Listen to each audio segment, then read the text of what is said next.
အားလုံးပဲမင်္ဂလာပါ Spotify ကနေကြိုဆိုလိုက်ပါတယ်အခုတင်ဆက်ပေးချင်တာကတော့ Liverpool နဲ့ Brighton တို့တည်ကြသွားတဲ့ထူးပွဲစဉ်အကြောင်းပဲဖြစ်ပါတယ် Liverpool အသင်းဟ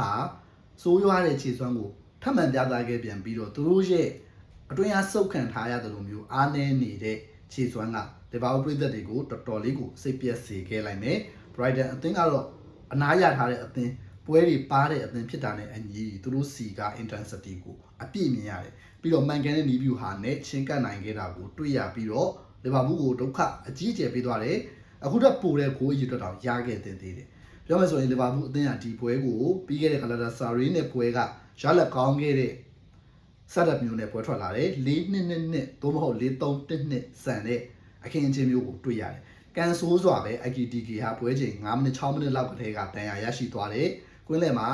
contact ဖြစ်မိတဲ့အခြေအနေကနေပေါင်တန်ရာရရှိတဲ့ပုံစံလို့ပြောလို့ရတယ်အဲ့ဒီတန်ရာကြောင့် IKTK အစောကြီးပဲလူစားလဲခံလိုက်ရတယ်ကာတစ်ဂျုံးဝင်လာတယ်ဒီလူစားလဲမှုကိုမေးခွန်းထုတ်ချင်တာရှိတယ်ဘာလို့လဲဆိုတော့ IKTK ကတိုက်စစ်ကစားသမားတိုက်စစ်မှုထွက်သွားတာအဲ့ဒီအခြေအနေမှာဘာဖြစ်လို့ကာတစ်ဂျုံးကိုလူစားလဲရတာလဲပြီးတော့ကာတစ်ဂျုံးကိုဘာဖြစ်လို့ပွဲအစတွေကမတုံးရတာလဲဒါတွေက slot ကိုမေးချင်တဲ့မေးခွန်းတွေဖြစ်တယ်ဘာလို့လဲဆိုတော့လီဗာပူးဟာတိတာတဲ့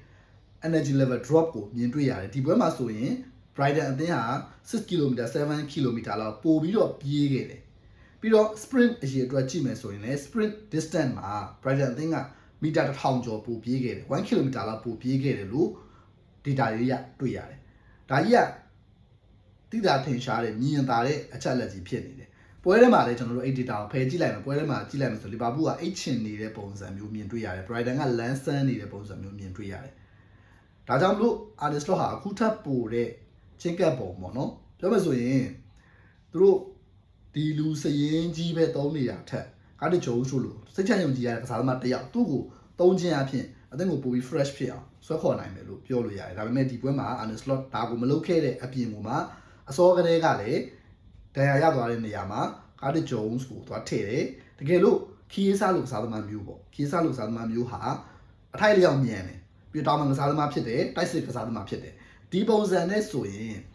Brighton အသင်းကိုပို့ပြီးတော့ပြေးနိုင်မယ် Brighton highline defense ဖြစ်တယ်ပေါ့အဲ့နောက်တွေကိုပို့ပြီးတော့ပြေးနိုင်မယ်ပို့ပြီးတော့မှုေးနိုင်မယ်ပို့ပြီးတော့ Brighton ရဲ့ cancel ကိုဆွဲဖြဲနိုင်မယ်အဲ့ဒီအချက်တွေကြောင့် Brighton ကိုဒုက္ခပေးနိုင်စွာမြင့်လာတယ်မြင့်လာရင် Brighton ရဲ့ဒုက္ခပေးနိုင်စွာလည်းပြန်ရုပ်သွားမှာအခုကအဲ့လိုမဟုတ်ဘဲနဲ့ Liverpool ကိုယ်တိုင်ကမဖောက်နိုင်ဘူးဟိုဘက်ကလွတ်လွတ်လပ်လပ်ဖောက်ခွင့်ရတယ်ဒီအချိန်မှာ Brighton ဒုက္ခပေးတာကိုအကြီးကျယ်ခံလိုက်ရတာပဲပြောမယ်ဆိုရင် Liverpool သွားကြိုးနေတဲ့ပုံစံဖြစ်ခဲ့တယ် IKTK ကိုမဖြစ်မနေလူစားလဲရတော့မယ့်အချိန်မှာဘာဖြစ်လို့တိုက်စစ်ကစားသမားတရားရီယိုအန်ကူမိုကပဲဖြစ်ဖြစ်ငါလို့မထည့်လိုက်ရတာလဲဆိုတော့ဒီကြပါမေကွန်းထုတ်ချင်တယ်မေကွန်းတစ်ခုဖြစ်တယ်ပြီးတော့ကိုဒီကိုက်ပိုပွဲချိန်မိနစ်40မှာကိုဒီကိုက်ပိုဘလုံးလေးချက်ဖတ်တဲ့ချိန်ရှိတယ်အဲ့ခွနဲ့ချိန်သူထိပြီးလို့နောက်ထပ်ထပ်ထိတဲ့ထိချက်က Brighton အသင်းကြီးပဲဖြစ်တယ်ဆိုလိုတာကသူထိပြီးရတယ်ဘောလုံးကဆုံးရှုံးသွားပြီဒီလိုကစားသမားဥဆောင်နေတဲ့တိုက်စစ်ဒီလိုကစားသမားဥဆောင်နေတဲ့တိုက်စစ်ဖြစ်တဲ့အတွက်ကြောင့်မလို့အန်ကူမိုကထည့်လိုက်ဗျာကျွန်တော်ဆိုလိုချင်တာအန်ကူမိုကထည့်ဘယ်တော့မှအန်ကူမိုကထားကစားဂိုင်ပိုကထောက်မှာကစားနောက်မှာ Florian Wirtz ပြီးခဲ့တဲ့အပတ်ကကစားသွားတယ်လို့မျိုးကစားလို့ရတယ်ဘာဖြစ်လို့မကစားရတာလဲအင်မတန်မှသိချင်မိတယ်ကျွန်တော်မှတော့အဖြေမရှိဘူးဒီပုံစံကိုမြင်တွေ့ခဲ့ရတယ်ပြီးတော့လီဗာပူးရဲ့ narrow setup ကပြဿနာဘာရှိလဲဆိုတော့အချိန်မီဒီကျုပ်နိုင်ဆက်နိုင်ဖြစ်ဖို့လိုတယ်တောင်မန်တွေကိုပြီးတော့ဆွဲချက်နိုင်ဖို့လိုတယ်လီဗာပူးတော့မလုပ်နိုင်ခဲ့တဲ့အခါမှာ Brighton တောင်မန်ကဒုက္ခပေးခြင်းကိုအကြီးကျယ်ခံခဲ့ရတယ်အထူးသဖြင့်ယာကူဘာမင်တေးရဲ့ဒုက္ခပေးခြင်းကိုအကြီးကျယ်ခံခဲ့ရတယ်နှစ်ကိုးစလုံးက every flank ကနေရရှိခဲ့တာဖြစ်တယ်လီဗာပူးအသင်းရဲ့အဲ့ဒီ flank တွေကို Brighton ဟာပနနဲ့အသုံးချသွားပြီးတော့ wide overload တွေပြုလုပ်ခဲ့တာကိုတွေ့ရတယ်ဒါအပြင်ဘေးတက်ပေးတဲ့အခြေအနေတွေမှာလည်းလီဗာပူးဟာ man to man pressing လုံးမလို့နဲ့PDR မလုပ်နိုင်ခဲ့ဘူးလီဗာပူးရဲ့ဒီနှစ်ဆိုတဲ့တိုက်စစ်ကဂျူရိုက Brighton ရဲ့ center back တွေကို push လုပ်တယ်တစ်ချိန်တည်းမှာနောက်ကစားသမားတွေက full back တွေကို push လုပ်တယ်အဲ့အချိန်မှာ 6 တွေက jump လုပ်ပြီးတော့ channel space တွေကိုကာကွယ်ရမယ့်တာဝန်ရှိတယ်ပြီးတော့ full back တွေ jump လုပ်ပြီးတော့တာဝန်ရှိတယ်ဒါပေမဲ့အဲ့ဒါတွေတစ်ခုမှလီဗာပူးက synchronize ဖြစ်နဲ့အကောင့်ထဲပေါ်သွားတာမရှိတဲ့အခါမှာ Brighton အသင်းကကြော်ပြေးသွားတာတွေအချိန်ချင်းမြင်တွေ့ရတယ်ပြောမယ်ဆိုရင် Brighton ဟာသူတို့ရဲ့ Mintero ကိုတွဲဖို့ပြီးတော့ဒီ Heshawu တို့ကိုတွဲဖို့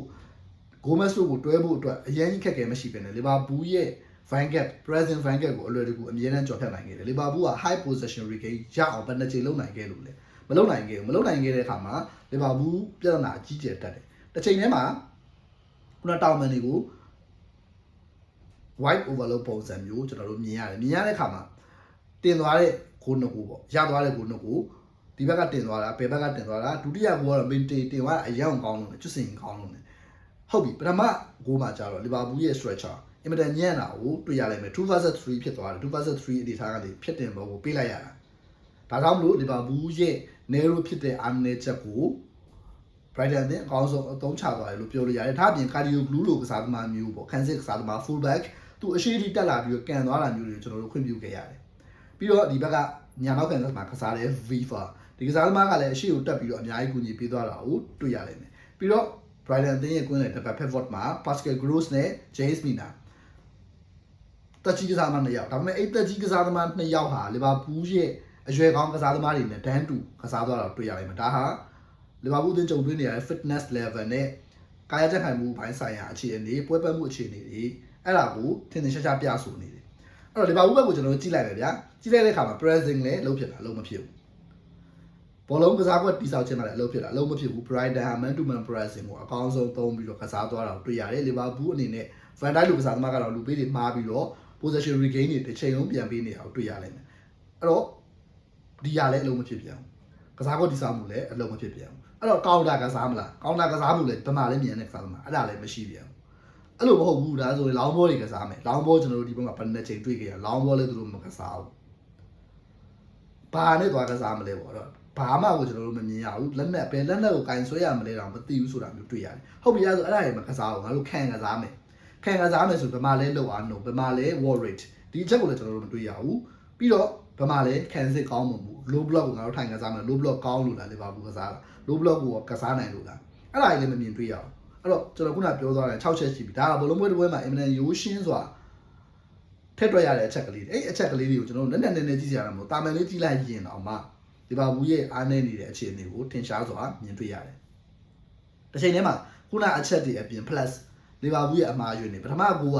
မာမာဒါရှဗလီရဲ့ဆိုးရွားတဲ့လူပေးပို့မှုခိုလာတီရဲ့အာယုံပြတ်လွှဲမှုဒီချက်တွေကြောင့်ဘောလုံးကကိုယ့်ရဲ့ possession ဒီထားကနေလက်ပြပေါ်ဖြစ်သွားတယ်ဘယ်တော့တောင်ဆိုးလိုက်လဲအဲ့လက်ပြပေါ်ကနေပေးလိုက်ရတဲ့အခြေအနေမှာလည်းမာမာဒါရှဗလီကခုံဆွာလုတ်ပြီးတော့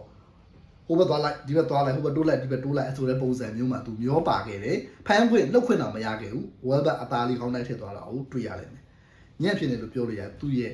့ဒီကာကွယ်ပုံသူ့ရဲ့ဓာတ်စီပုံမာမာဒါရှဗလီအနေနဲ့ဒီပွဲမှာ assist ပုံစံမျိုးသူရရှိခဲ့တယ်ပြီးတော့